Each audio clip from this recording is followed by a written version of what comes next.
meeting or Commissioner Brown, stand us within a few. Lord, we are always mindful of the wisdom that comes from above. Help us to always understand that we need that wisdom, we covet it. Help us as we discern the business of this county. Help us as we discern the welfare of this county. Lord, we also make mention of the fact that we think selflessly, without any profit, without any motive of interest on our parts.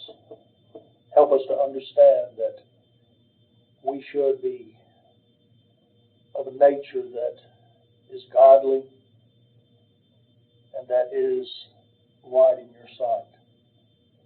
Help us to always be those examples that Son's blessed name, Jesus Christ. We're going to take a minute to review today's agenda.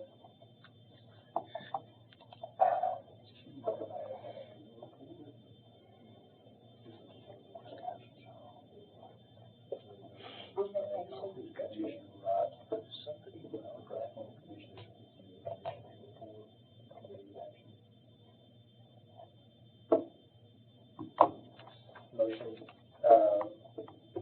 there a motion to approve the agenda? So moved. Second. All in favor? Aye. All opposed? Recognition of the public, anybody like to speak?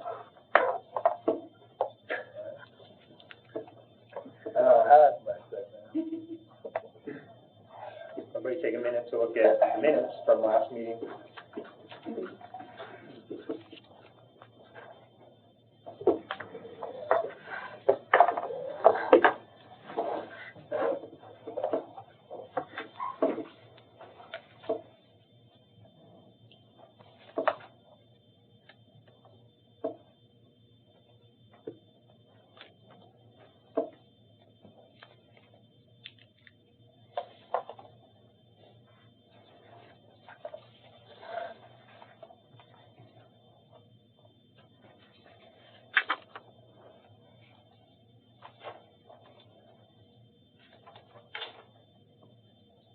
Motion to approve.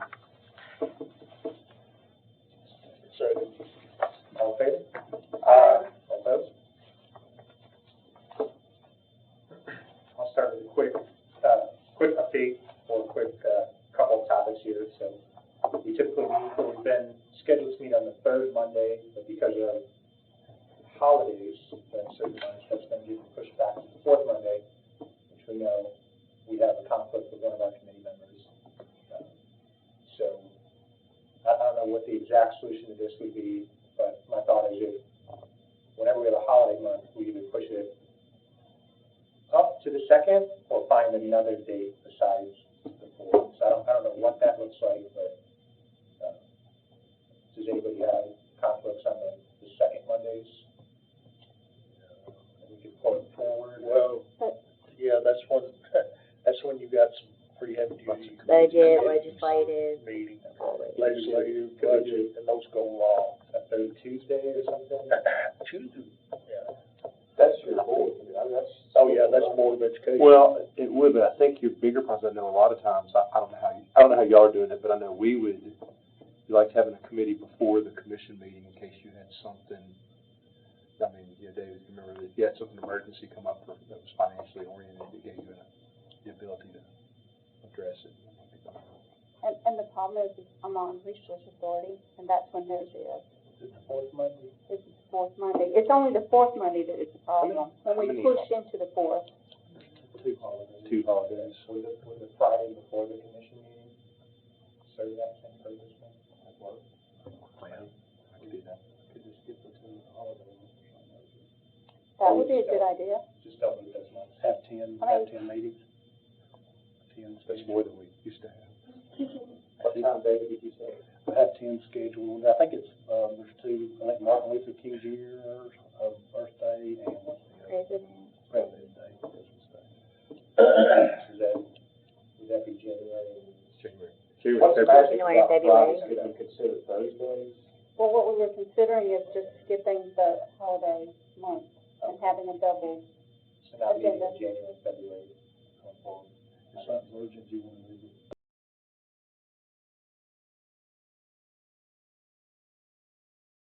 It was only 2 months.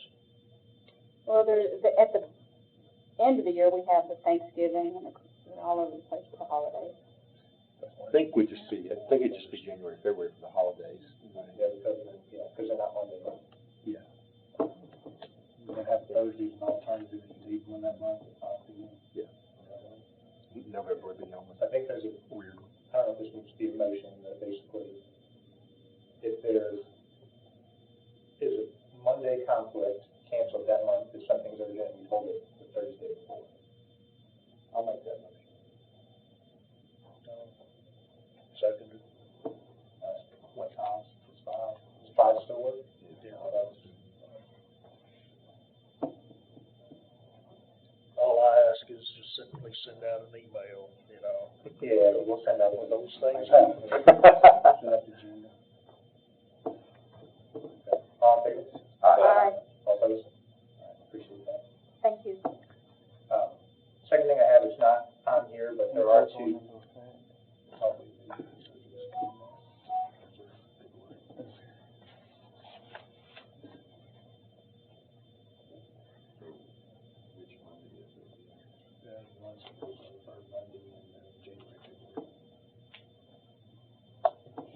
Basically next year, January, February would be non-existent unless we need them, and otherwise it'd be Dr. Langford suggesting having the ability to. If you don't do it before the commission, you back yourself up. Because the holiday to get moving forward from to January, February, the buildings are closed this holiday. Next thing I have is not on here, but we do have 2 topics from financial management coming up for vote tonight. I'm planning on sticking around, but I'm not sure if we need a commissioner to read them and bring them up on the floor, so Commissioner Brown and Commissioner Boyd, I don't know. You guys would be better suited to speak to those, or if you want me to get up and grab the podium and talk to them. I believe I'd like to see you up there, Colin, as our chairman, unless you have other commitment. I mean, I don't. It's a lot of fun, come on over. It's very high on the agenda. All right, so I will make sure to stay here to the very end to talk to the last 2 topics. Is there a possibility to ask The chairman to move it to Chairman the top. and from that, and to see if in the future if it could be moved as one of the first committees? I believe that's a great idea. I think I got a little pull, I'll work on that. All right, so I'll plan on presenting that then. And then just the last thing I want to say is, thanks for everybody's time on this committee.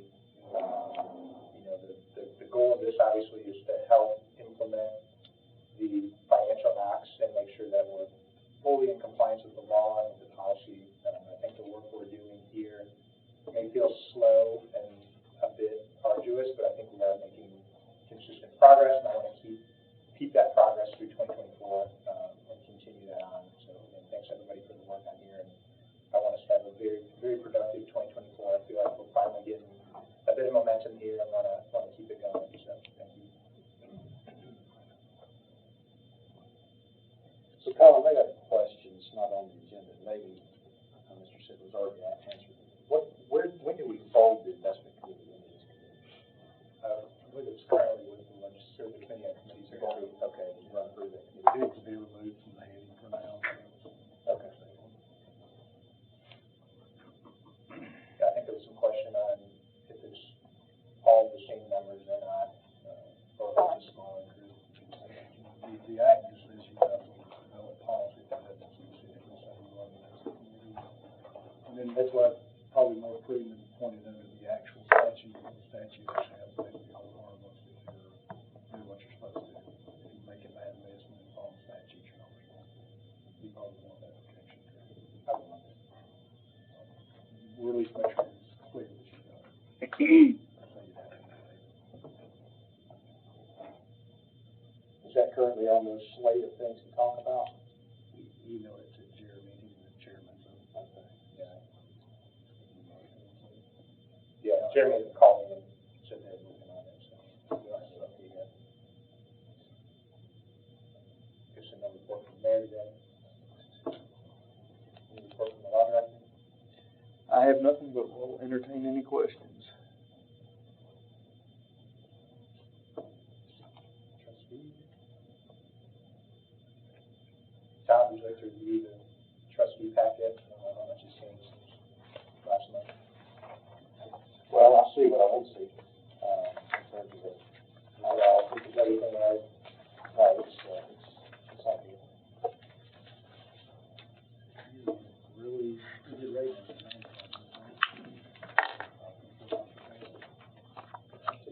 That's why, under my report, I got some discussions under my report.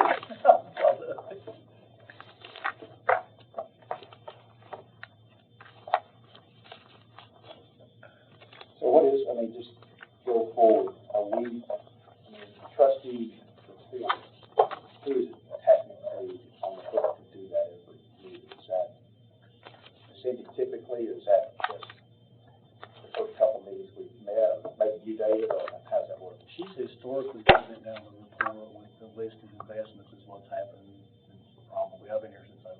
So there's not really been a lot of investment committee action, but, you may want to send a request to ask the trustee to be here when you're actually moving, looking at investments, but, because I would be, she'd be the actual trustee. Well, this is just me. I mean, usually the mayor's here, the law director's here, right? And without the trustee report, I would assume that the trustee would be here to present it. So I'm not trying to make it super complicated, other than to say, I think that should be a standard process. You want me to send a request from the committee, she should be here? Yeah, she a committee member? No. So we have to request her. I appreciate that, thanks. I feel that, you know, if we are going to become the investment committee too, that her input would definitely be needed. Actually, when committee on committees addresses the need to address the investment committee, I believe she needs a seat on that table. Yeah. That would make sense. I don't know how they're gonna, they just need to address that, however they wanna do it, that's their work, but it They might be. can appoint anybody to the investment committee. Well, even They if she can appoint said a trustee. the trustee would be a permanent member of the committee, or be an invited guest every meeting. I think that committee needs to be represented by this trustee. I mean, that's where all the money's at, right? That's what we're trying to protect. So, I think the person that's responsible for that countywide should be the one there. And let us ask the questions, like we would any other person that's responsible for any particular, we'd ask you as a law director any questions, and no different.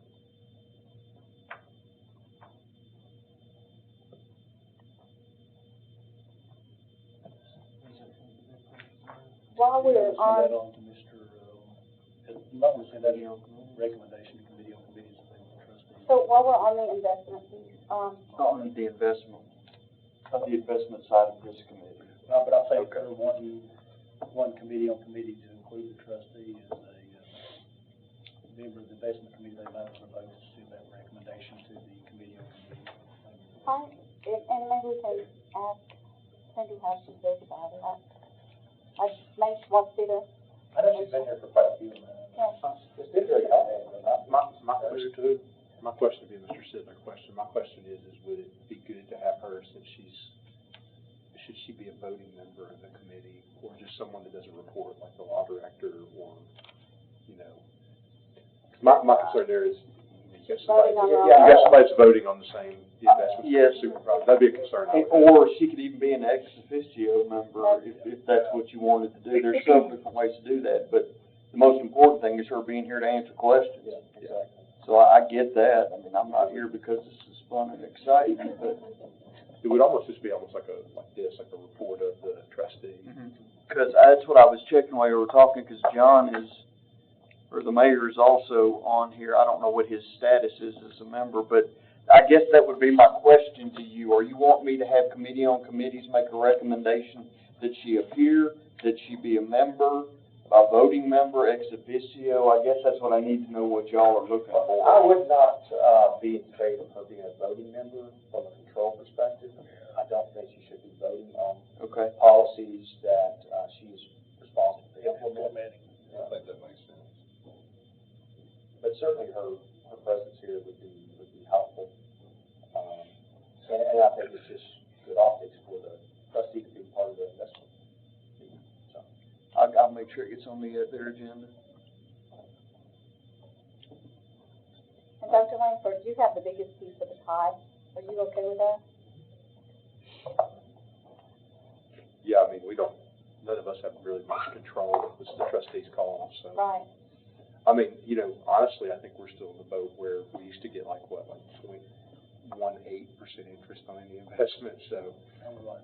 Not getting 5%, that's it's definitely worth thinking about more now. During COVID, we got 0.1%. Yeah.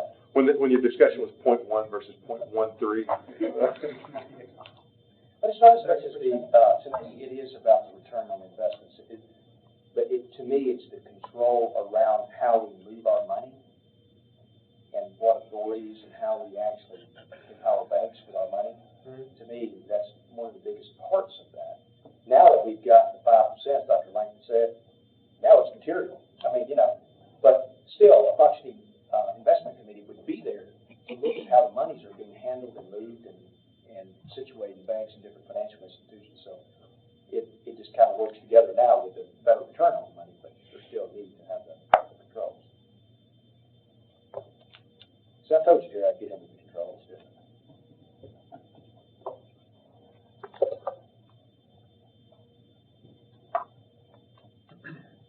Moving on to report of the finance director. Since we're talking about interest, it brings up another interesting thing that's going on right now. And I'm going to talk about arbitrage rebates. And I don't know how far I need to go back into arbitrage. Arbitrage is basically the difference between investments if you're investing tax exempt versus non-tax exempt investments. When the county issues bonds, by and large, and they've had none otherwise since I've been here, when we issue our investments, the earnings are tax exempt to the investor, which means we get a much lower yield. On average, say 22% because of the average tax. What that means is over the life of the bonds, unless we meet certain spend downs, which are very tight and we've never met them for our size, that means that the bonds cannot earn, your investments cannot earn more on average for those bond proceeds or your debt service than the actual interest on the average interest on the bonds. Any difference has to be rebated to the IRS, and it has to be done, you have to calculate at least every 5 years, and you have to rebate it 60 days after that. So we're coming up on the 19. To give you a little history, the last bond that we've had to rebate was back when I first came in 07 for about $250,000, a small bond. And we just did a midterm, basically halfway through the 5-year mark on the 21 bonds. There was no arbitrage due, or we didn't think so at the time. There wasn't going to be the 5-year mark. And there was none due. The 19 is what we're doing right now. Because the yields are creeping up really quickly, there's a concern that we probably will potentially owe some rebated money to the IRS on the interest. What we have been doing for several years is we put interest back in the debt service fund. So we put it as, I think it's non-restricted, some kind of account we put under any of the interest earned on these bonds, which should be more than enough to cover that. One thing that does play against us, and I've talked to the rebate specialist, and it's by and large in Tennessee, if your debt service fund was called a qualified debt service fund, it doesn't come into play. Ours is a non-qualified. The reason being is a qualified debt service fund, at its lowest point, can only have 1/12, the greater of 1/12 of your interest and principal from the prior year, or the earnings, which would be interest earnings. Which the interest earnings on the debt service fund itself is probably what we're talking about per year, $300,000. So if you're talking $300,000 with the 1/12, you're talking about $3 million. We carry about $20 million in there. It would be difficult for the county to maintain $3 million at slow point for a couple of reasons. The debt service fund has interest earnings in there, adequate facilities, and sales tax, which are highly volatile with the economy. In addition, if there is arbitrage rebates due, the money comes from debt service, which could be several $millions. So that's the reason we have a non-qualified debt service fund. talking to them in several other states, they do have qualified debt service funds, and basically what they're doing is they levy all the taxes and stuff in another fund and then transfer the payments over. In Tennessee, we directly levy in the debt service fund and maintain the debt service fund. So I've looked at it. I don't think we can reasonably maintain a qualified fund. But right now, there is some concern that we're going to have to pay back arbitrage, but I will bring it up at the March meeting and budget in February if we need to do a budget amendment. And that's because we borrowed it like 1.8, and now the interest rate's 5. So the difference we will have to rebate. But the thing is, down at the beginning and at COVID, the rates were lower, so it's the average yield over the whole curve, so it's hard to tell right now until we get toward that 5th year. I think it's going to be close, either direction, but it could be far in either direction. Did you say we have to renew it 60 days or 90 days? 60. So do we have time? I mean, it's coming in, and you're saying March. We go all right with the timing? We, at the end of January, the bond was issued January 31st, 2019. So the ending period for that will be January 31st of this year. We have 60 days to rebate. We will have all the information at the end of this week. Because we had to go back and calculate some yield on debt service, it took a little bit of time. Because in the past they haven't been an issue because the rates have been so low. We're going to have them by the end of January. They have it back to February. We'll bring it to discuss it, probably budget February, the possibility, bring it to them in March if there is one, and rebate it during the month of March, write them a check. But there is the money in the debt service fund. It could be as low as a negative arbitrage to, I don't know, it's hard to say right now because the rates have changed so significantly over time. Can you give all of the commissioners just a basic lowdown on what it is? Because everybody feels like everything comes at them really quickly and everything's always on fire, and we're going to bring them another thing and say you have to get this done real quick. Well, we've been doing these studies and putting the money back for years. The reason I think everything's great. I just want them to know it's coming. The reason it hasn't came up before now, we don't know the amount of even ones due. We've been putting back money in the debt service, and I think last year in budget I did bring, because we did a budget amendment to do the arbitrage rebate studies on the 19, the 20, and the 21 bond. The 21 we owe nothing. The 15 I did a couple of years back. So we do these internally regularly. Rarely, since 2007, we ever had to rebate one. The last time's why.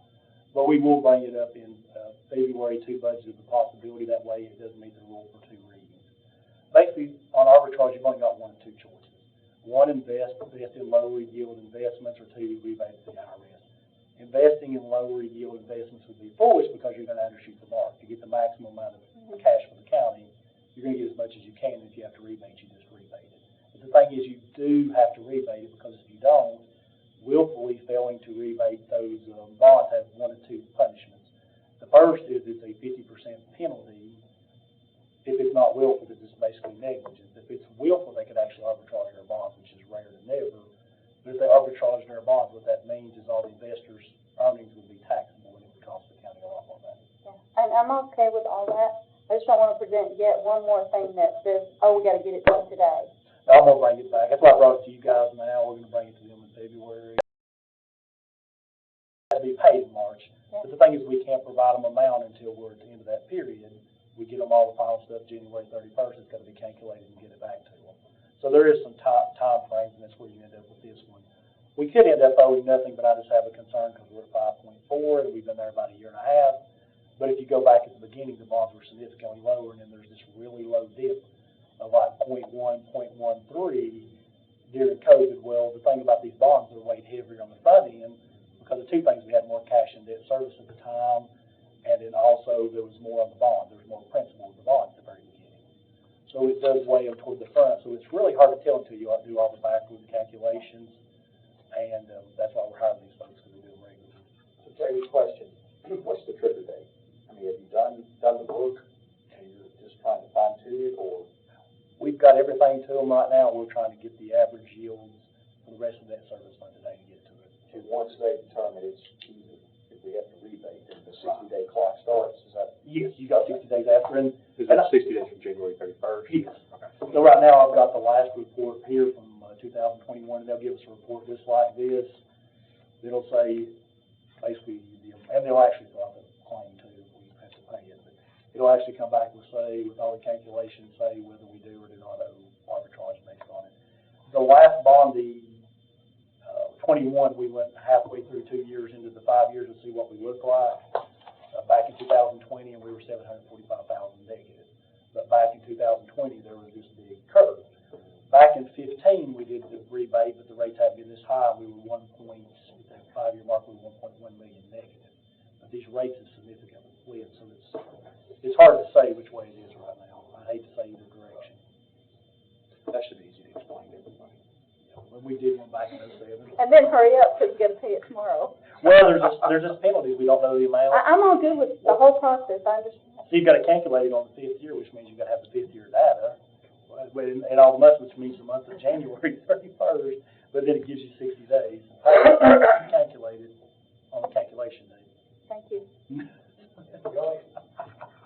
The only way I could wrap my brain around it is, it sounds like the county can loan out money at a lower rate than it can borrow money. So there is an opportunity to lend infinite money and borrow infinite money and make arbitrage profits if you're playing that game. Because the IRS doesn't want you to make money.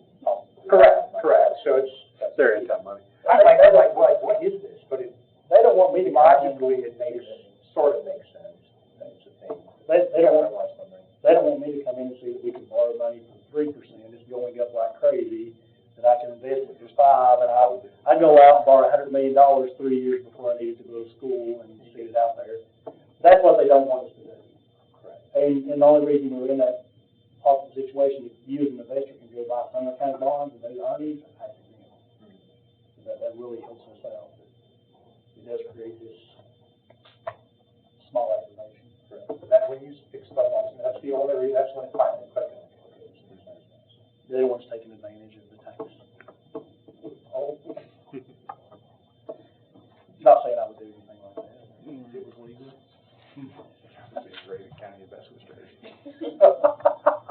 I'm sure that's how we got to this point. Probably why they have the rule. Somebody was making some. Somebody Somebody's saw making some that. money, yeah. When I get involved, you're doing something wrong. But that's the end of my report unless anybody has any questions. Appreciate it. Moving on to old business, we've got elected officials association. So there was obviously concern over a late addition to subcommittee we had, and we need to have an official elected officials association meeting, which looks like they held a couple of weeks ago.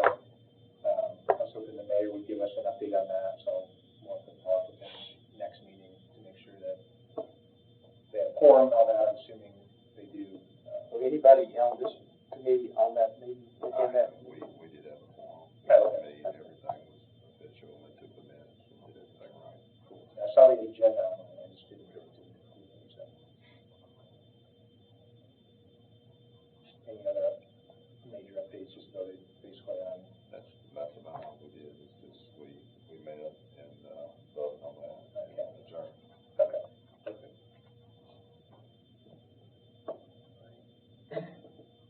Moving on to new business. So there's several topics on here. The first one I just want to quickly talk through. So we're obviously in the midst of a long-term process for the county implementing Chrono software, and we are finding a lot of pushback from different departments. And there seems to be a lot of folks still purchasing their own timekeeping software. So we've got an email from the city county clerk for a budget transfer. She sent to pull back that request, but has still spent a couple $1,000, I believe, on their own software, which would duplicate the Chronos that currently exists. So if you look back at some of the state statutes, there are some statutes around waste and duplicate things, and this is one that I think we needed to discuss here, because a lot of David's timeline for implementing Chronos is a very, I would say it's a conservative timeline in my opinion, but it does require folks to get on board, and buying annual payroll software doesn't feel like people are getting on board. And I think there's probably more than just this one instance, but this is the one instance I was going to call out. This is the only one, sorry. So David, let me ask you, when was this department scheduled to be implemented? They contacted us back in August. We contacted them in September, so they were the next one in the belief. So the question, when she sent it to me, my question first, I asked her for the statutory authority. She provided me the statute for her automation tax, which it would fit under that, but my broader question was, if it's required by the 2012 Act, is it still authorized to be purchased, basically as a duplicate? I think that's the broader question here. I wonder if we just need to wait until she's here. I talked to her today, and she said that she's using this. It's not just for timesheets and vacation and sick leave, but it allows her to fill out and sign documents with her employees, post training videos and documents, communicate with staff instead of multiple group texts, allow supervisors to manage their employees remotely, give us the ability to create different schedules for our employees because they work different shifts. She said it's more than just timekeeping. So I wonder if this is good here. I don't know. I'm not involved in the debate about whether She didn't provide me any of that data. She's just basically said she can, she's waiting, she knows she won't. Can we take a trip through memory lane, because I wasn't here? Were you the only one here in 2012, or were you here? I was here. not on the commission. I was here. Yes, I was here on that. I read some documents, not a lot, but early on, can you talk to us about, how did y'all decide on Chronos? There was basically the 1981 Act for the schools, and the commission and the schools were, I guess the best word is at odds. So the discussion was to do a compromise act, which is a consolidation, which was the 2012 Act. At the time, the school board and the financial managements got together.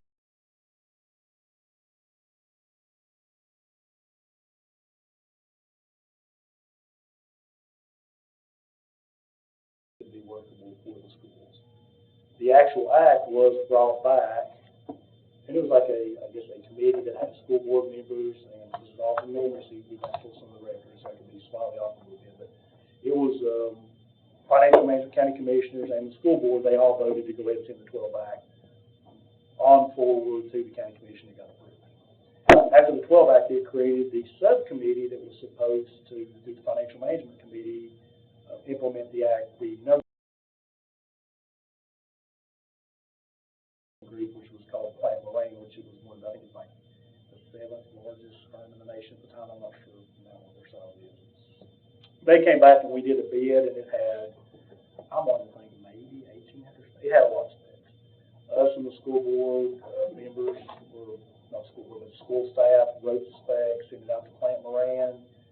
They came back with different recommendations. It was between Munis, and I think the other one was J.D. Edwards, and Chronos was not into either one of those. The subcommittee met, and unfortunately at the time they didn't keep the minutes well because those minutes are hard to locate.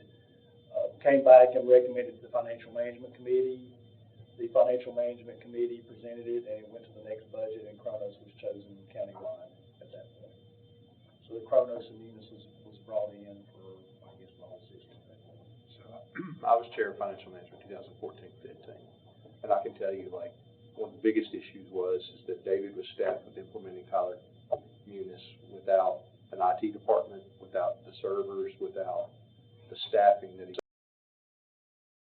Like on the school side, I was an assistant principal when all this was going on, but the school side was a comprehensive years-long implementation to get to where we are with it, and that was with a much larger team than David had. So I think that was part of it. I could say in 14-15 we hit a lot of issues with just the fact that to do the implementation. Basically, instead of creating an IT department, we added 2 IT staff in my department, and a part-time one, so we tried to implement the whole system, including bringing in the software. The amount of time taken, we moved along, but we got the Munis financials implemented, which took, I think, about 2 years. Started moving over sections and started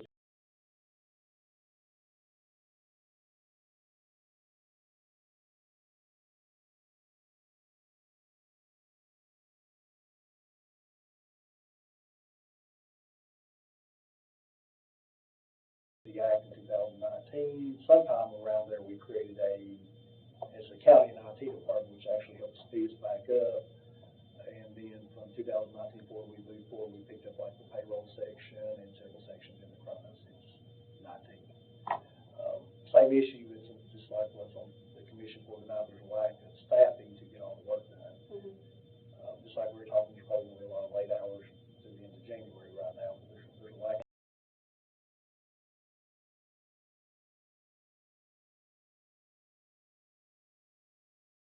Came in because it took the 2 hours it was going to do the project management, and it did not work out, so we brought all that back in the house. And since they're doing the servers and the other, those portions, we started doing the finance, started doing the Chronos and the units and bringing the rest of it to the market. I think it's important to know, prior to this new, slow as it's been, we were running payroll on spreadsheets. I know when Amanda Brown first came from TDA to Sumner County School, to run a report that she could run in 35 seconds when she was at TDA. So where are you at schools now? What is the situation at schools now? We're fully integrated with Tyler. We're working on time and attendance now so we can automate all of our payroll. We do our payroll in there, but where we can do we don't do paper time sheets and things like that. Like all of our payroll is run through Tyler, but but we haven't gone. It's a beast when you have 4,500 employees.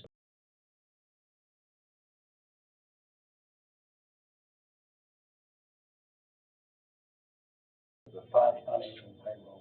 See, Tyler, I'm sorry. Tyler do your budget, not the budget document, but it does your budget, your financials, and your payroll. Chronos, or even their Tyler portion, it just takes time. It accumulates employee time and pushes it through. Tell it. On time, yes. We do all of our budget and everything like that on Tyler Munis. So he doesn't have the digital input for time for the employees. Right. You're still doing that. That's what we're working on. It's gotten a lot better. Honestly, it's probably one of those things where the delay is better because the product is so much better than it was. Because before we were looking at having to run time clocks into every known space imaginable with a hardwired system. Where now it's accurate. Yes, it's easier now. A couple of things that make ours very difficult is I believe, is it 14 or 16 personnel policies? It's part of it. We have 32 departments, and then there's the issue where we have employees with no holdback, which has created another issue of automating the system. So you've really got two large roles. And the personnel policies aren't an issue of it. We just have to program them all separate, like what we said. Yeah, there's a lot of parameters available. So for instance, like the school, they've got one large personnel policy, no matter how complex it is.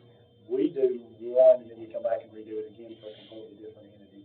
So we've done one for sheriff now, EMS, which is our two biggest, and the county general one, which has some variations. But 3 of them's been done so far. So we've done 3 full-blown automations as far as that goes. We're just on the last leg of putting it back into use. What is your holdback at the school? On the Payroll. On the payroll, it just when you're running 4,500 employees at 55, 56 different locations, it's anything involving pay. You want to make sure everything is correct and moves right, and it's like everything else. We've implemented all the other stages of Tyler. Tyler Munis works great. It's a great budgeting software, but it is complex, and the training curve is steep on your employees, and the implementation to get it right is steep. And so it's taken years to get to where we are now. So with the holdback, when I'm asking this, you have to, I assume you're on a 2-week pay cycle, or you're on 1 month? We pay monthly. Monthly. When you pay monthly, do you pay up to date? So it's the month of January. When do I get my pay? So it depends on what type of, we have different types of employees. So basically, I won't go into all the days, but if you're a 12-month employee, you're paid concurrently January. Right. If you're, I can tell you, for years, for instance, my parents, for decades, in Sumner County, if you taught 10 months, you got 10 paychecks. And, my dad used to say it took Sumner County 40 years to figure out you could divide by 12. But because we give 12 checks, because it helps our employees in the summers, there's a lag on that. So you know, the overwhelming majority of our employees are the lag. It's only probably 150, 100, you know. Well, it's more than 112 months, but yeah. So who is the timekeeper in the schools, at each school? The executive secretary or? It depends. So like, you know, there's different types of staffing. Like, usually the people turn in the time sheet to either bookkeeper or secretary, and then the principal verifies it. That's the reason we want to go to this system, is like we move mounds of paper. Because, you know, for instance, I'll just give you an example. Like, there are time sheets that are signed by the building level principal, someone in the instruction department, or maybe sometimes 2 or 3 people in the instruction department, and me. So every time sheet will have 3 to 5 signatures on it, verifying the hours. I can tell you information. Just like the school board service provider, the biggest risk for a service provider is the wage and hour issue. So if we can get these set up, wage and hour compliant, programs and set up, it decreases that liability or possibility significantly. Because right now, besides them, there's hundreds of pieces of paper with humans, except when you're trying to do your best job, so it creates an error rate. You program the system and test it for a while, you can get the error rate pretty close to zero. That's why we wanted it, and that's the reason the commission seen the cost, and it's probably what they want. The vulnerability that we used to have before we had an IT department that's much better now on the county side. We always had on the school side is just the protected servers, because with the, I mean, you would be astonished at the number of phishing and whaling schemes that happen, and they are good. They are really good now. So can I ask 2 questions? One, to go back to the whole holdback question. So am I understanding that you do not do a pay advance at all at the school? It's all retrospective. Right. Well, I mean, it's either current, if you're 12 months, you get paid current, or holdback. Okay.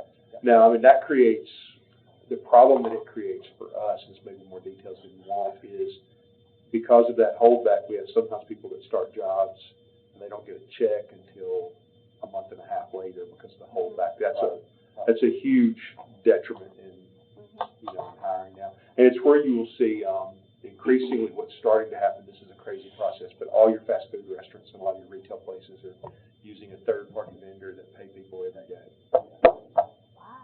And so they run it like Venmo. So if you want your money tonight, after you work your shift, Just hit the button. you pay $4, like a Venmo transaction. If you want it tomorrow, they'll direct deposit it in your account for free. It's like a money loan, but on your phone. It's not quite money, because it is your money. You earned it, but if you wait till tomorrow, you can get it for free. If you want it right now, you got to pay $4. Evidently, there are enough people that take the $4 that they're making a killing. I can imagine.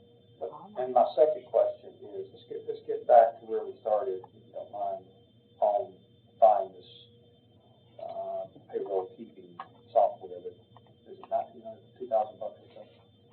I mean, I hear you about time to online training, and that may be a valuable part of that. But in terms of having, you know, a disparate timekeeping system when we're trying to go to Kronos, I would not recommend that. That does not provide good controls for us. So if there's value somewhere in what she purchased, let's talk about that. But in terms of going to do a separate payroll, I don't know that I would want to move forward with that. I mean, given the efforts that David is going through in terms of getting the Kronos implemented.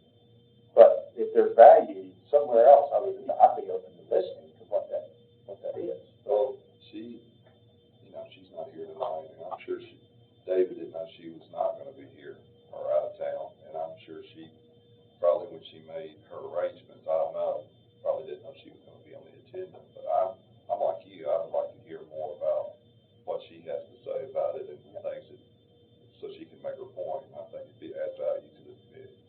I'll make a motion to. So I just have one more request. I'd like to know more about what we pay for Kronos. I know I saw some details that was $92,000. I asked you about it the other day. Furniture and consultant early on in 2013. That was the furniture, like And then it was consultant, and I assume maybe it was the consultant firm. I'd like to know, Kronos, I assume we're paying this, haven't used it hardly. So that's what we came back in 19, we went to the cloud.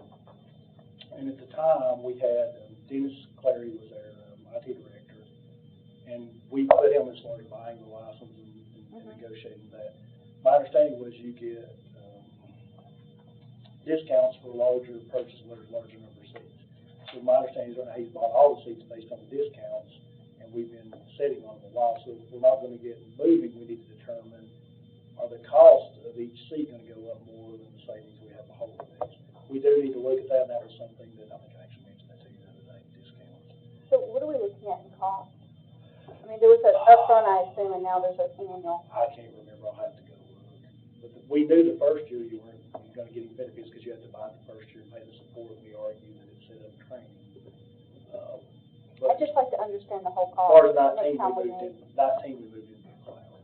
So a lot of those times were spent in configuration, and they said you needed all the seats for configuration. The question being is, if we're not going to start moving forward, we probably do need to start looking at the number of seats. If we The can't majority of move people forward, we have to take it back to commission to get the 12 ratified. I mean, is that an option? No, because the private access, it basically defines your timekeeping system, so it's exclusive and to be used by all departments, and it says the timesheets are being prepared. So to comply with the 12 Act, everybody would have to be in there and has to be audited.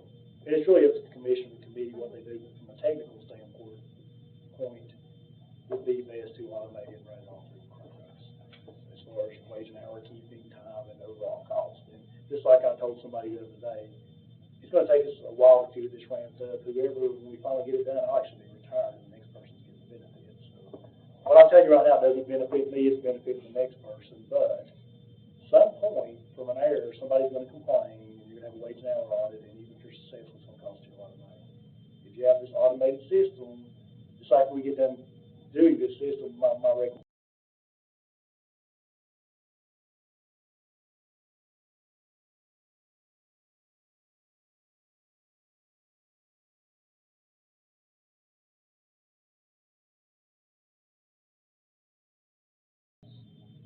But I mean, it's really up to you guys what you do with it, technically speaking. Chronos would be your best move in the long run. So I think you're going to make a motion to move that to old business, is that right? Yeah, I'm going to refer it or move it to old business, I'll make that motion. So move it to next month. Yes, sir. And second, all in favor? Aye. All opposed? All right, I think that makes a lot of sense. I mean, it is our job to look at possibilities of waste and unnecessary unavoidable costs. And we probably can't understand that unless we hear exactly what it is. Well, why they wanted it. I think it's about just for not taking no action in the on other business anyway.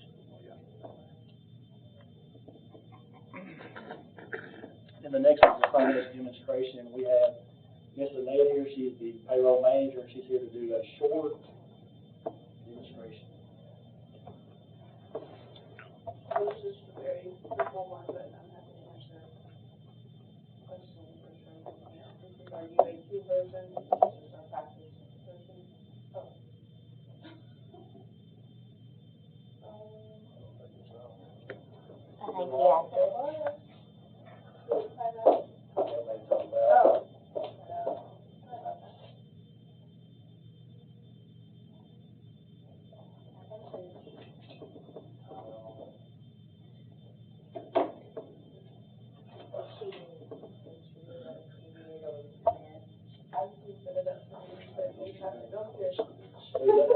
Yeah, that's what I've done. I know it. Our peninsula was a skating rink. It's amazing.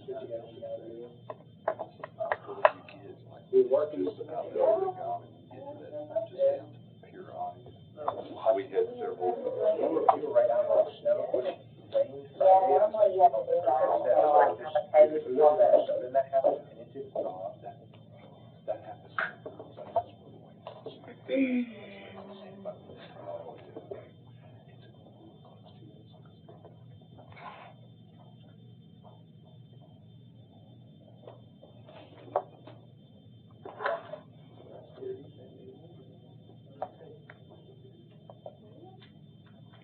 Wonder if we could. By the way,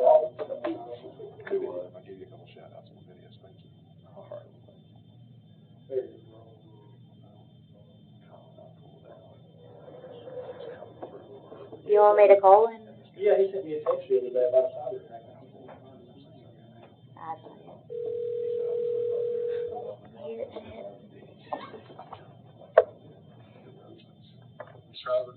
Hey Robert, this is Jessica. We're down in the financial management meeting, and I don't know if the big screen timed out or what, but what do we need to do to get it back on? Is the screen on at all for you, or No. It's just like dead, but like the power button is on and the We Present light is on in the back, if that makes sense. Were y'all using the represent, or did you have the cable plugged in? Did the cable. And now the TV, even though you're plugged in with the cable, the TV's not doing it. Right. Sounds almost like maybe the screen changed channels or something possibly. Oh yeah, that may be what happened. It has to be on like HDMI something, don't it? 4. Got to be on HDMI 4. It's black. It's still just black. The screen is black. Oh, you are?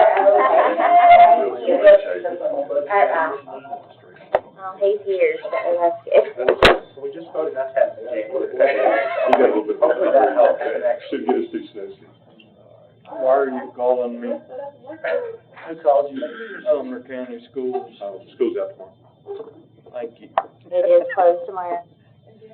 My daughter's losing her mind. Yeah, we got close. We were real close to going back. Yeah, they closed. I think there's 2 cases on this, and the norms are like. There's no doubt. They're not gonna like your videos. Yeah, sure, back in school. To me, go ahead through all of We'll them. stop doing videos for that. Let's be. Can I make a motion that we go to the next item while we wait for technical support? Yeah, that's what it is. I'll mention it, but we'll see what we got. Further discussion before we hold back period, crunch time. You've got the next one's further discussion of the holdback period. And where we're at on holdback period right now is the Sheriff's Department, EMS, Highway, Health Department, and DCC have a holdback period. The remaining county employees do not. That's the majority of your county employees. And out of that first group, Sheriff and EMS is the vast majority of them are already on crime notice. So it was the same. That was the item that was requested to be back on here by, I think, Ms. Boyd. And if I can, so I located an article from 2012. And it was interesting because we could have written this article today on this holdback period. And Mr. Long, you apparently were in the room, but all the other folks are not in the room now. And you discussed it, and this article talks about the options you came up with. Right. At that time, you suggested a transition period take place over a period of approximately 1 year to allow the accrual of vacation days, which could be used to offset the week's pay withholding. That was one of the discussions, but they were totally against that kind of. Mr. Holt suggested, according to this article, that another option would be to withhold 1 day's pay per month over a period of 5 months during the transition period. And then, Mr. Long, you pointed out that the school system would be similarly affected, but apparently maybe that's been corrected now. And then the conclusion of it all was, Mr. Long, you were going to go away and come back with an answer. And they basically, nobody supported it, so it died. So here we are. I just want to bring up this article. It's very interesting from 2012. We could write it today. I bet if it was 1992, you could find another one. I could find another one. Probably been going on 50 years. So I'm not in favor of continuing to kick the can. Well, David, you had some pretty proposals on the table 30 days ago. What, has anything changed on those? No, I think the most affordable, and if you look at the group that actually does not have the holdback, they did not receive the ARPA or any of these other benefits, such as the additional vacation or stuff that happened recently, and then employee morale, you know how it is. My thought process is if you are, when you go onto the chronos, to actually basically give them 1 week's worth of pay and move the offset that way.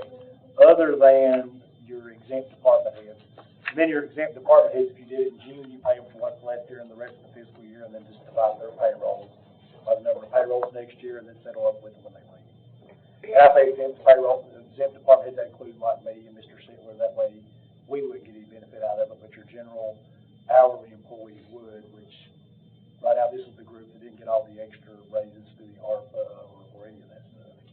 Did we sign the value of that? It was like $230,000? Yes, I've got it right here, let me pull it up. It covers about, counting the exempt department heads, we'll take those out, it's probably about 200 employees.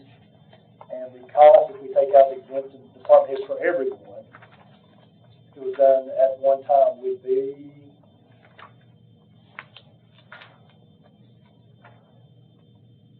$239,086. If before that, though, you had a requirement for all new employees to have a holdback and with their turnover and stuff, that would actually lower that number further. Through the thought process. So where does that stand today? Where is it at? It's in the subcommittee. So can we, when you say it's there, can we, I would like to make a motion regarding the new employees. I mean, that's one piece, if in 2012 they had cut if they had taken the bite out of the new employees that were not at the table to know any different, we'd be further along with this. I'm willing to tonight, if we can, take a bite out of the new employees, take that piece off our table. Yes, we can do that. We will need enough time to set up some kind of tracking process. Because right now we're doing W-2s and we're running new systems. There's several issues with it, to say the least. Nothing material, but just time consuming. My article from 2024 is not going to say Mr. Long went away to do W-2. So what I say, if you're going to do it, let's put a date in, because we originally mentioned that all new employees, for instance, hired after May 1st, anybody paid as an employee after May 1st, hired after May 1st, is told that they have a week holdback, no matter what department they're in. Other than, they have to have at least, a week's holdback or 4 days or whatever it is. That last part, I didn't understand what you I think the sheriff's only got a 4-day holdback right now. We don't want to affect him because it's enough for us to do it. How far are they held back? 4 days? So we got 200 employees that are impacted. The older employees, but the new ones effective May 1, will be you'll be everybody. doing the holdback. On the brand new. Is that what your recommendation is? Okay. So what if I'm in the sheriff's office? Right now I've got a 4-day holdback and I'm a new employee coming in. We would leave them alone. We would leave them as they are. Leave them at 4 days. I would just say any department that currently does not have a holdback period has to have a minimum of a 1-week holdback period. So what do we do? I mean, at some point, it seems like, let's say whoever's sitting in your seat would like to have everybody on 5 days and instead of having to think about 4, these are 4, these are 5. Two things I would do. I would do the May 1 for the employees to get that number down.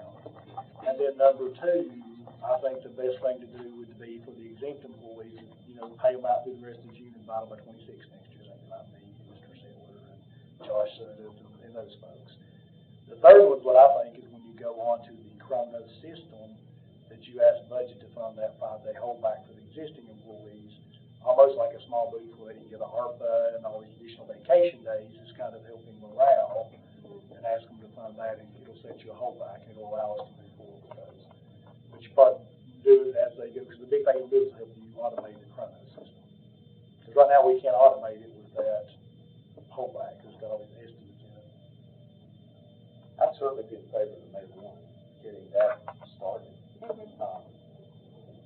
239 that we're talking about, would that need to go through budget committee or? Okay. Or we're just going to throw it in pieces? But the 239 would be for every single employee as of that day. But Other than the exempt department. Yeah, but that would, as you implement Chronos, that would allow you to move forward with all employees at the same time. If you've got everybody kind of, the whole that period kind of spread out. We do the May for the new ones, do the department heads, and then say in June, sometime in June, do that week, vast budget for the ones currently on Chronos, to go ahead and do the week to get everybody who's currently there, and we can start automating it to correctly. And then when the department's getting ready to come on, send it on to budget commission and say, hey, this is the cost for that department's holdback. How does that work with elected officials in terms of them saying, each one has their own employee handbook, I think holdbacks, things like really that? the pay cycle is not addressed in that statute. So kind of comes more into the, I guess, more of the accounting, payroll matter. Two questions. Is that 239 including the department heads or not? Not the department heads. Department heads were pulled out for a couple of reasons. One, is I'm saying they're exempt, and we can, if we do it in June, pay them the rest of the year divided by 26, so they're not gonna see a significant settlement on payroll. And then when we settle up with them, there's not that many. The other one is I'm not gonna recommend that because it would actually give me a week's worth of pay, and I'm not gonna recommend anything to give myself money. With the department head, it was about 200 and almost 270,000 to a low cut. Yeah, second question. You said sheriff's on 4 days, is that because they're working 10 hours a day? No, it's because of when their pay cycle ends, their weekends versus when the payroll is. The payroll is, it's supposed to be Friday, but you receive it Thursday morning, or late Thursday. And their pay cycle ends, what they do, on Sunday, so that gives them 4 days there, do that Thursday. Now, one of the things we've got with automating the sheriff's department right now, before we can automate them, they are gonna have to be able to sign off, those are gonna have to have their sergeants and lieutenants, and everybody have to be able to sign off on time sheets versus dropping back in Excel and doing some kind of reconciliation. Because there's a question of why we hadn't automated them, there's two issues. One, instead of pulling it back in Excel and the payroll person is the sheriff's doing that, they're gonna have to have people to sign off on each individual, because if they sign off and we do an import, what gets imported is what everybody gets paid, so if they're not physically looking, they're gonna have like their lieutenant to come by and look at it and sign off. The other one is they have on-the-job injury, and on-the-job injury is in lieu of workers' comp. It pays you 66.66% tax-free if your salary. Well, the sheriff's department makes up the other 33% through the budget. So that's another issue we've got on actual pay time. So can we go back and talk about, like, what you're saying is they have to sign off before the payroll goes out? Some systems I've audited, I see it after the fact. Like, payroll goes, let's say Toby goes, and then he has to sign off at the end of the month, if this is correct. You got people miss punches, so Toby had the guy forget to log in and out, so he still has a punch, you have to put it in. Somebody forgets in their vacation, he's off Friday, but he doesn't any sick time, and then nobody signs off on him, we run it on through, he only gonna get paid for 9 days. So that's why you need somebody signing off. They're gonna come in and say, hey, my guy's supposed to work 80 hours, so he was sick Friday, so we need to enter in his sick time. Or, Billy forgot to sign out on the last day, so we've got to get him to manually do it, because he didn't sign out on 4:30 on Friday and run his payroll.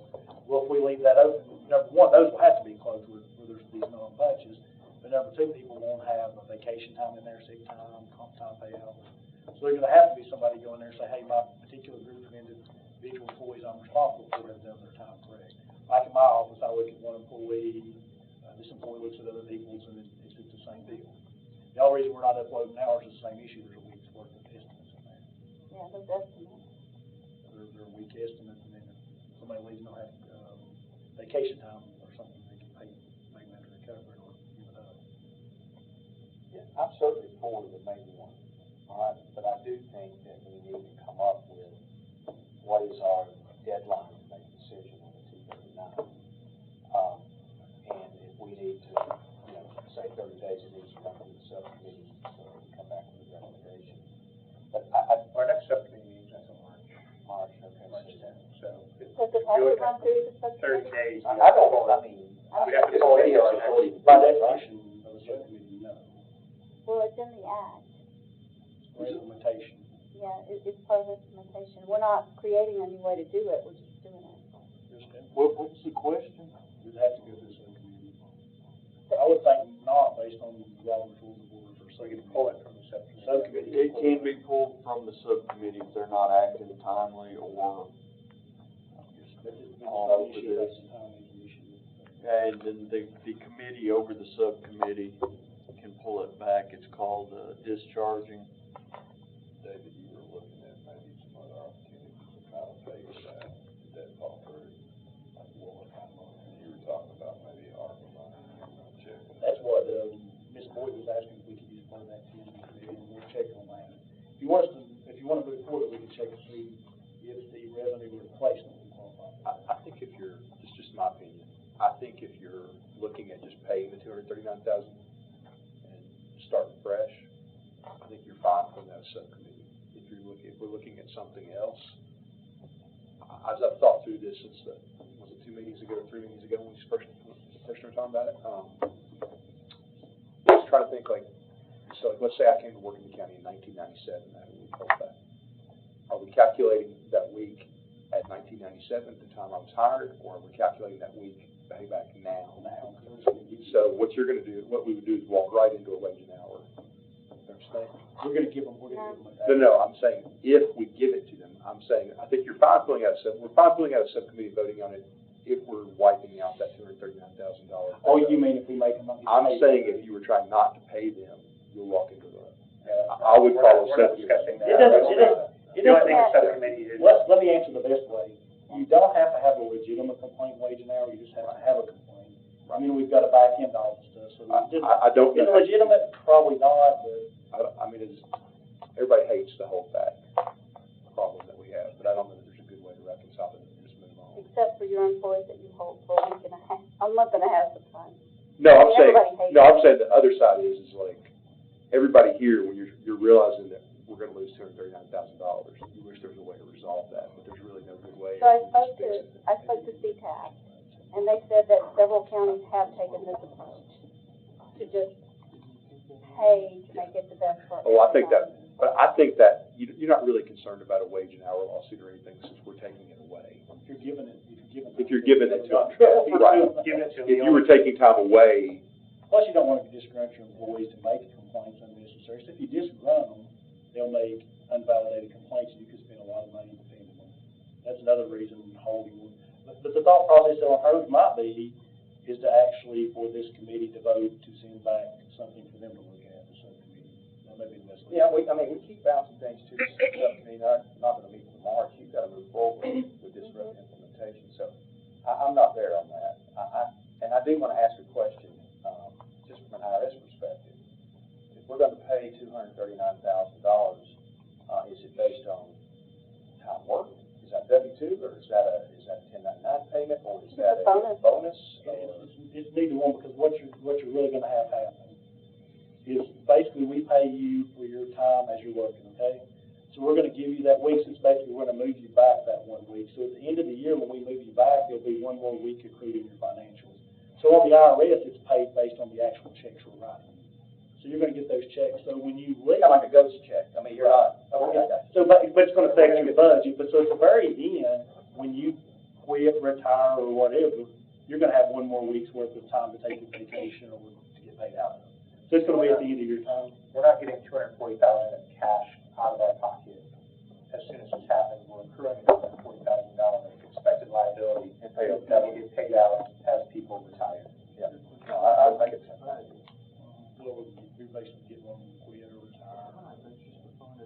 So it's earning money. But the sooner you can start having the new employees to do a holdback, the quicker it'll be. But I'm saying give May for time for everybody to consider, and we're in January, so if you send it back to the subcommittee in March, it'd be back here in April for the holdback, the full vote.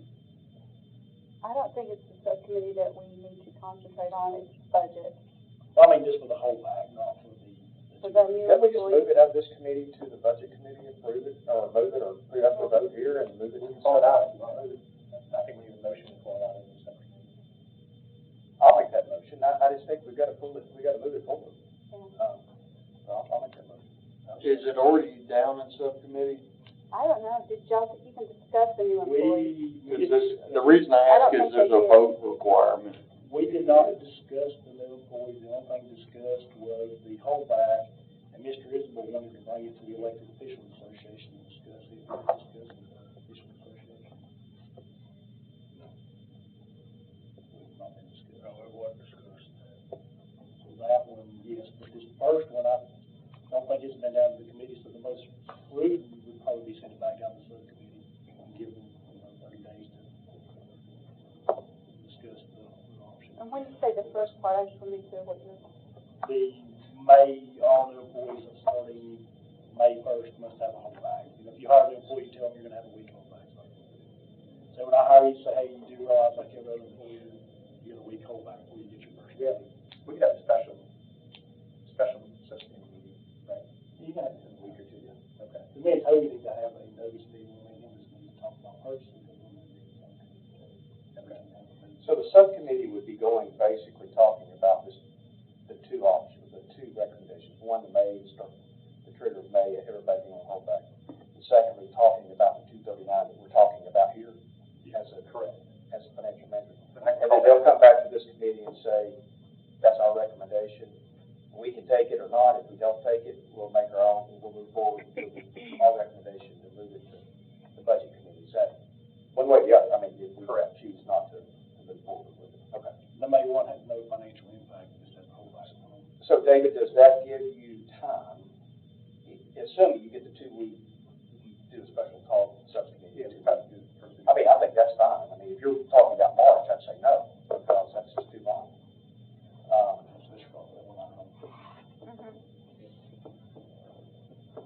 To get to Terry's point, we're just kicking the can down the road here. Yeah, I don't want my name brought up in a decade. What if, Newspapers are almost gone. You're gonna be fine. Forever. if we can't get a resolution at that meeting, we're still gonna have a financial meeting next month, so we can. If you get the subcommittee the special call in 2 weeks, then in our normal meeting, we get the readout. Correct. And then we can make a decision as a committee to move forward or do whatever. Yeah, Correct. Or if we can't get anything done at subcommittee meeting, we can just pull back at that point.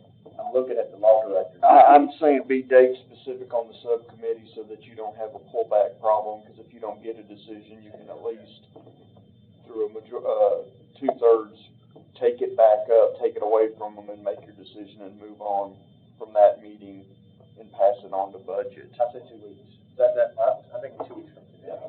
You can make February 1st as a Thursday. Do we need to make a motion? Do we need to make a motion? Okay, he made a motion. I second it. Okay, yeah, that's fine. I have to double check my schedule, but seems fine. What value does it have to go through this elected officials process? If we got a subcommittee, why do we need to have that group involved? It's in the private act. Private, okay. I think generally we wanted to understand what the challenges would be from the department heads of implementing this, with our recommendation being you have to be on Chronos to get the hold back, and there was some pieces there that we can. Well, that could be done concurrently, though, right? Subcommittee and then the officers association, you could be educating them on what we're doing, or doing, talking about two separate steps Oh, here. they've appointed somebody to the subcommittee, then the elected officials association.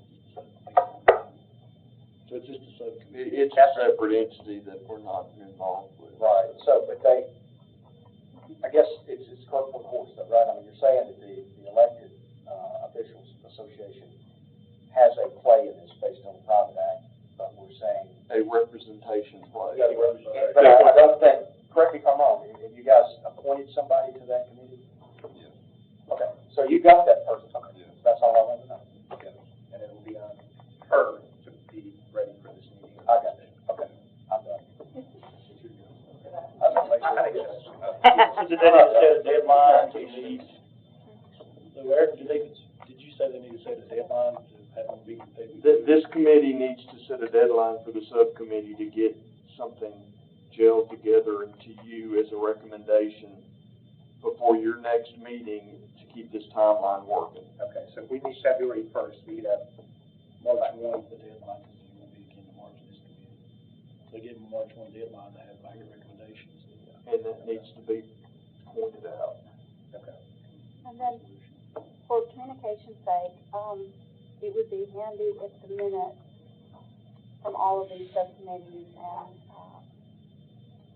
I guess the association minutes for appointing their people and the minutes, if we could see all the minutes that go into where we're at, so that we could understand the process when they comes back to us. We can put that on the agenda next month. Ask the association for the minutes and then the subcommittee. Just for clarity's sake, I think what needs to happen is a motion, a seconded motion, telling that y'all are voting to have the subcommittee discuss this topic with a response no later than 3/1/2024. I'll make the motion. Or is that all y'all got? Yeah. We're good, all right. We have a second. All right, all in favor? Aye. All opposed?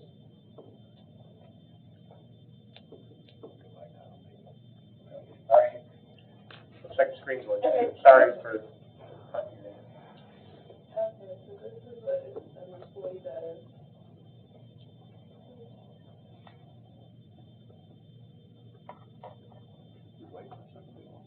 Yeah. We log in, where he does have a punch button, punch. Depending on your policy or your schedule, you'll know when, you're logging in to punch. From here, I can. I have a question. So is this on your desktop at your desk, or is this on your phone? So it could be both. Okay, thank you. I can look at my time card. And can I ask you a sheriff's department question? Sure. Because, and I won't say who, but I just looked at one of them. They want to know, how does it work if they're an SRO, they leave their house and they're on the way to their school location, and they decide to pull someone over for speeding on the way there? How will they log in? Because they can only log in Monday. They punch it, they said they, something about 5 miles from the school they were trying to explain to me. They don't, they're on a pay-some schedule because we were told we can enforce them to log in because they might not have internet access. Yeah, because of this access issue. So the understanding is their schedule's already in the system, so they're supposed to start it in on their schedule. If they're not, then they get with their supervisor and it's changed every time they work. Well, they have a chance to put in if they work extra time. Right. So this employee was concerned, so that's something to talk about later on down the road. So that may be an issue.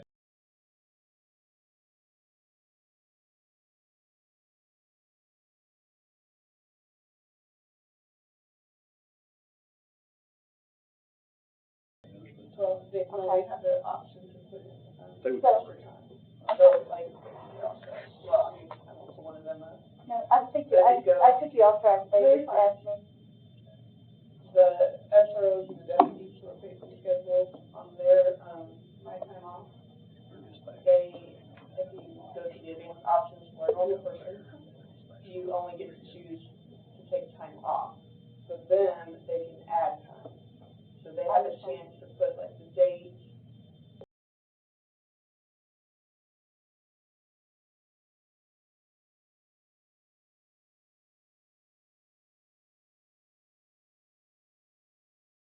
Whether, staff shortage or all the extras they have. I like And then that, that okay, goes to their supervisor. okay, I understand. So- Clear. So this is, I'll just pretend I'm asking for a day off, full day vacation. I can review it, submit it, I can leave, comments if I need to. Then, I can look at my time card. And you can see my punch. That's gonna say something. But as you can see, me as an employee, I cannot do anything to my time. I don't have the option to make any changes or anything. You can only log in and out. We keep, them from being able to, that's anything with their time card. So that's just kind of basic of what the employee does. Then their manager.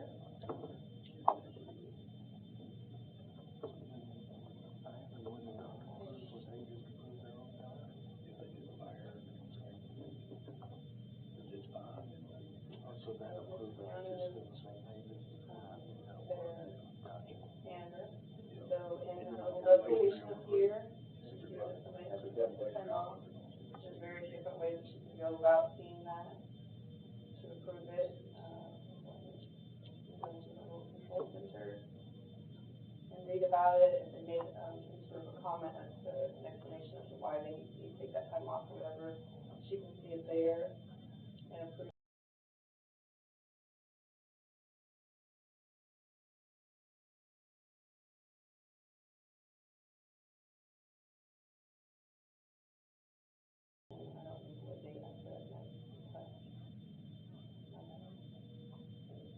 Ms. Boyd, there's a couple of different kinds of employees. You've got your exempt employees that have loaded schedules and they just work by exception when they take vacation or sick time. You have the deputies which have a loaded schedule, they can add time to it. And then you on the machine, based on the timestamp of the machine to the internet, they can log in and out and request time off, but they can't change their own time, they have to get a supervisor. Once they punch, they're in. Once they're punched, they're in, if they make an error punch, they need a supervisor. That's what And as that deputy's telling you, we can do things such as geo fields, that you can only log in certain places or can't log in certain places. Do you do that? We haven't passed on for a while, for always requests. We used to have where we could only log in certain areas, but that's when the sheriff was doing logging in and out. And just like the EMS, they're doing something similar, there's your predefined schedules that add time to it too. But we have a control because all your ambulance people are actually just sets of records from them. So if there's a question, somebody actually working and frauding you, then you could go to the dispatch log. You said they can enter on their computer and their phone? Or the phone, yeah. I mean, the app is just basically the website. Is there GPS on that phone to make sure they're where they're supposed to be when they log in?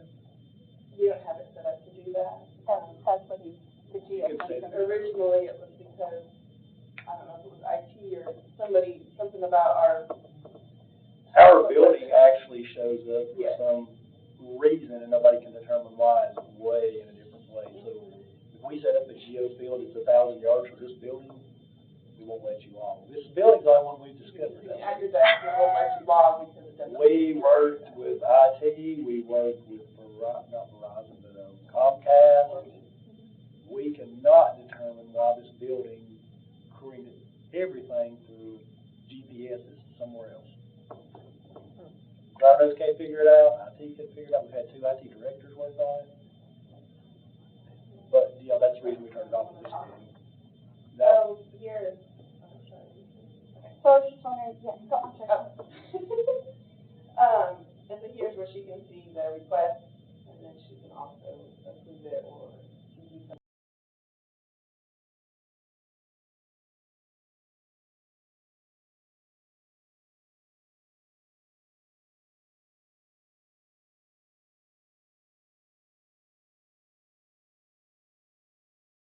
Change to, and then there's their time card. And here you'll see that as a manager, I can put in punches, I can put in,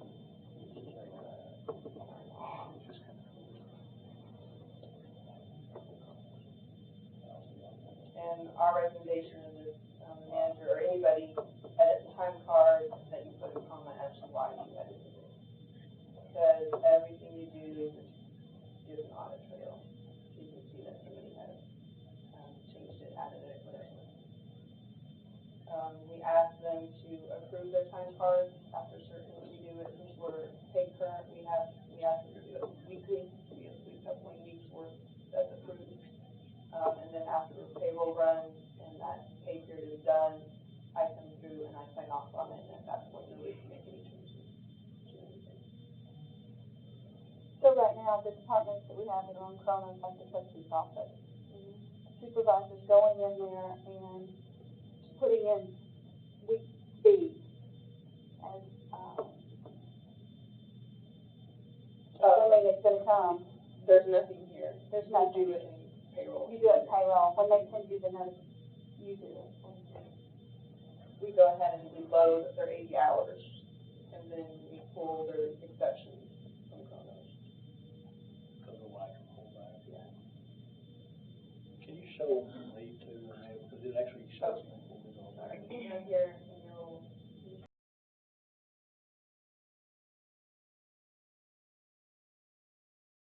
Total, this is what they're gonna get paid for, so this is what I asked them to check the total, so this is what will come through, so I've added them. Can you make that a little smaller?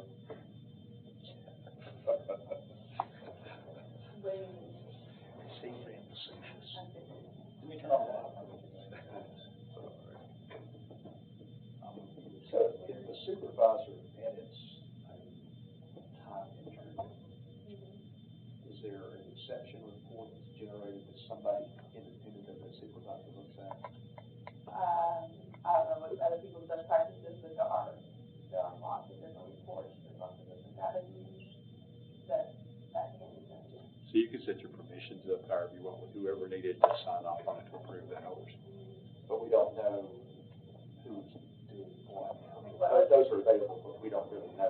It's up to the department how they want to set up. So their policy is how everything is based on, and then it's how they run their office. On the elected, that would be kind of problem too. But there's lots of different data views, to build the data views, there's a certain way that they need it, and there's lots of different reports, that people use to see whatever you want to see. And there is a data view where it will show, I don't know how many punches in the too, but it will show where they punched at the location. Sometimes they got to pull that, and so they just not where they were supposed to be when they punched. So we can track the location, but we don't turn the geocodes on this building anymore with our issue.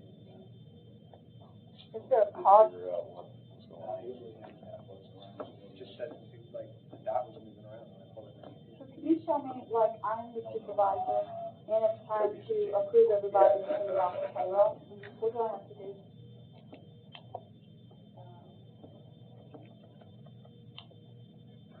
Again, many different ways to do it. I know that in our office, and Stephanie is pretty much on top of it, and is checking it like daily, weekly, whatever.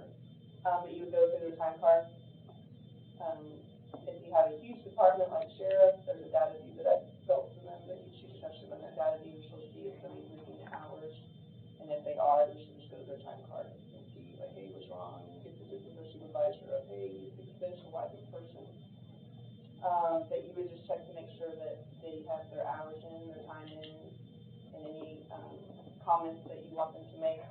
Like in our office, if we work extra, we have to put a comment as to why we clocked out late or whatever. Terry, that's the manual sheet that the sheriff's, that the chief deputy mentioned. It's actually a data view. We created the sheet for the list of people's missed punches. We could get rid of that if they had their people sign off, accuracy, like each lieutenant sergeant that was signing off versus her having to look at it wouldn't have to be done. The other issue is the on-the-job injury would have to be handled. That's the two issues that keeps us from automating them right now, period. Because they do have a whole bag. Just the volume, and back to what Dr. Langford said, over there they have paper, here we have paper and Excel sheets going on at the sheriff's office, and it sounds like over here is it taking The time? sheriff is 100% on that. It's dropped the data view from Chronos. Okay, so they're There's good. not paper sheets being moved around. The only thing is there's a data view which is dropped into Excel for her to look at and Yeah. back in with adjustments. Okay, She's it's like all. looking at it to find where people's left off punches or having consistent time.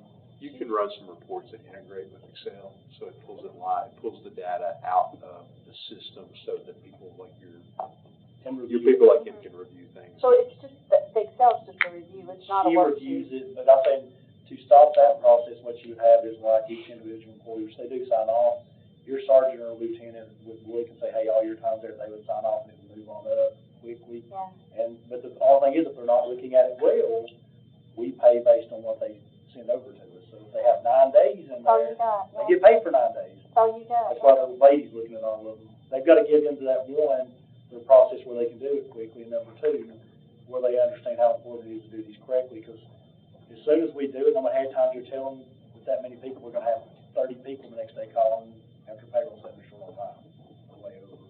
So you're saying they do paper, and then they translate it over to? No. Not the sheriff. Sheriff does no paper. They drop out into an Excel data view where they can look for where people haven't logged in and out or exceptions. She's basically looking for problems by dropping. So they're working in Excel, then they transfer it over to Chronos. They just make those, they call and say, hey, you didn't log your time out, she'll log their time out.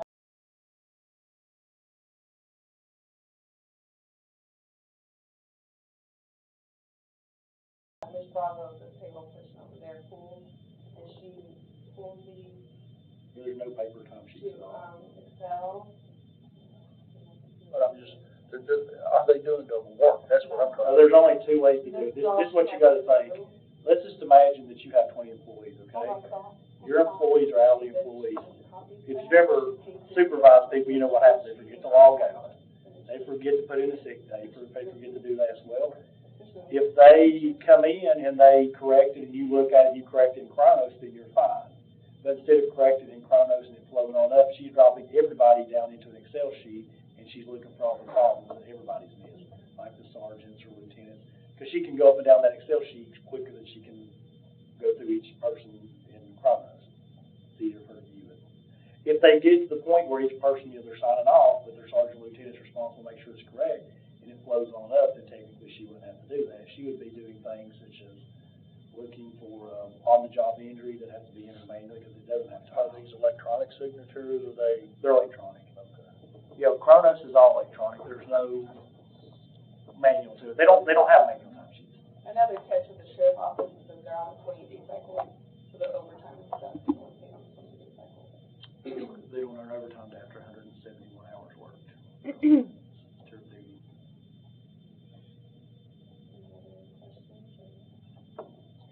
And this system's pretty, that's one of the reasons that Plant Moran recommended, this system's pretty expandable. You can do it almost any way that you really need to. They have some, I think they told us their biggest client was at 22,000 employees or something. One of their clients has like 22,000 employees. So, Toby, from the highway, do you see any, challenges to this?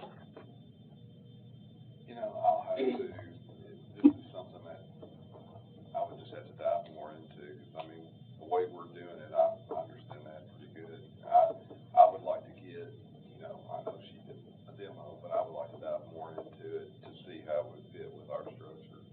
So do you need like a separate session with? Well, yes, because that's something I mean, Jamie set this up, and I would like to go and get with her as far as the transition period and try to get her questions and us meet as a team with them to kind of go over, because then that would be a better meeting. When is highway scheduled for implementation? We haven't put out schedules. Here's where we're at right now. We're going to have to, one, get with the departments and go through the rules, because what you're going to have to do is we're going to put them in train. And then he's going to have to go through train and start, you know, we're going to put him in based on his personnel policy. If he interprets it different, then the system's going to act differently. Or if he's doing it a little different than what his policy says. So what we need to do is put him in train and let him do, I don't know, all his employees or part of his employees as a dual and see where they come out different. That's where we're at right now. We're not 100% sure how close we are. And then the other thing we ran into is over time we've programmed this, but there's been significant changes in policies.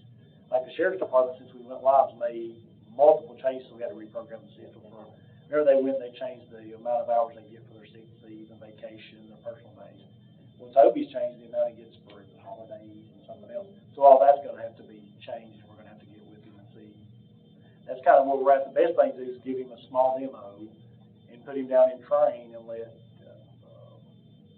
Jamie, run a few employees through and see if they react the same. And if not, figure out, one, is Toby just interpreting his policy different? We can change Chronos. Two, is he following his policy? Is he doing something slightly different than his policy? And he needs to amend his policy, and then we'll program Chronos to the policy. The two things that are here, though, is Chronos needs to do two things. By number one, agree with wage and hour no matter what, because your policy can't be outside of wage and hour. And number two, it needs to follow your policy. Can you make sure and give him at least 30 days setup, so he can have a separate training session? I think right now what we're going to try to focus on after this W-2, and I was talking to Ned today, is two things. Is one is magistrates and libraries, and then the other thing, and you know, there's the potential employee denier that we will need. And then the following by that is to start talking to the sheriff's department, see what they can do with their policies, and see if they can go through self-service to do the on-the-job injury, and see if we can start automating those departments directly on in. If we can automate the sheriff on in and get those other two departments in, then, you know, we're at the point where we need to figure out who's next. Right now, we talked to the register, and she told us that she wasn't ready in January and didn't know when she'd be ready. Circuit, when was the last email we sent to her by September, October? She never responded. Yeah. She's never really responded because we were ready to move forward on that one, so we're right now ready to move forward. The thing is, we're running into, I guess, delays or roadblocks. This thing is totally maybe, after magistrates, maybe the next best one to go forward, because he's got a holdback. He has no holdback issues. Oh, that's great. His would always be an issue to make sure the systems. The parameters are correct, yeah. And how your employees will clock in, because they don't use computers, most of them, I'm assuming. How they clock in. And I think Jamie said that they don't all have cell phones.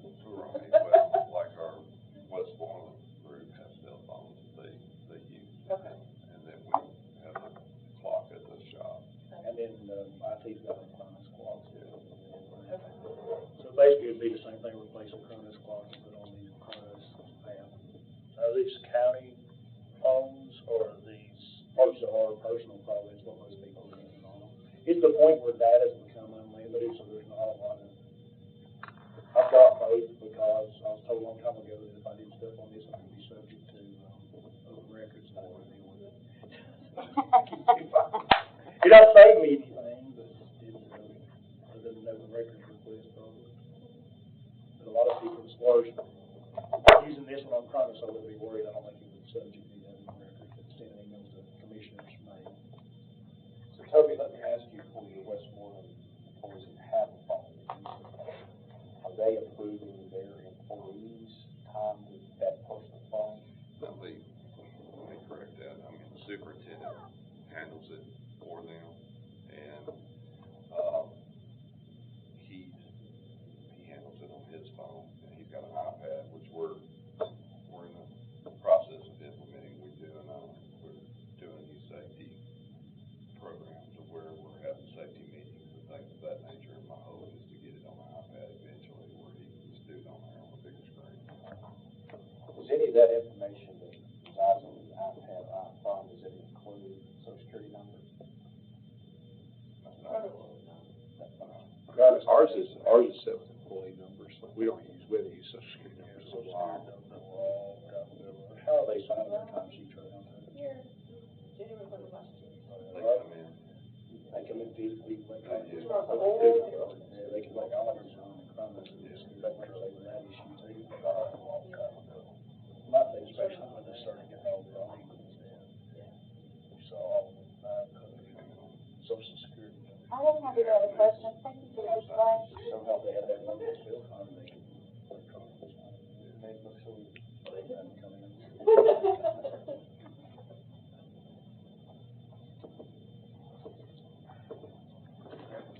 Any further discussion on, Cronus timekeeping software? I think you still got D&E, I think that was one this board requested, was the deadline for returning and requested items. And I think we took care of that with, May 1st, or the, Okay. March. that's how that goes. On the top key, we had a question from, Commissioner Mansfield about commissioner access to Munis software and kind of where the private act allows for that. And then, I put it on budget, but Mr. Showpager, and it Sure. may be a legitimate concern, and it may be some more there. His concern was the commissioners are just legislators, and I put them in there, it's more of something a little further, and that's what he's concerned. My thought process is right now is, maybe something that the law to look at it a little closer, and even after here, you may want to move that on over to the audit committee after this. There may be more functions or legislators look at it, they have questions about the audit or something. Kind of my thought. I agree with him. I'm motioning for item E to get, to the budget committee for their decision. The audit committee. The audit committee, sorry, the audit committee. You want, we will look at it too to see if they've got concerns about access.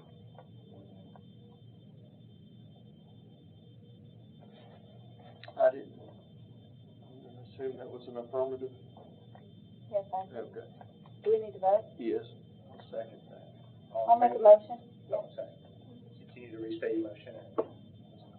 So I'd like to move the discussion of access to Munis, the software for commissioners. I'd like the audit committee to take that issue and discuss it. Okay. And then Todd, you were second. All in favor? Aye. Opposed? All right. Passes.